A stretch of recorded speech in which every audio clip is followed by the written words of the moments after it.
Hi everyone, my name is Tarun Sahu. I currently pursuing my MBA in Vignan Institute of Information Technology. I recently placed in D-Mart with a 3.5 LPA. In this journey, my college and faculty plays a crucial role.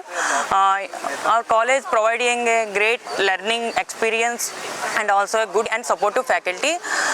Faculty plays a crucial role in different activities. They are informing in the right time about placements and also build my careers, and also our college providing a different programs like wings and also placement training programs. In these programs helping me to train myself to build my skills, like different skills like communication and also team building, critical thinking and more.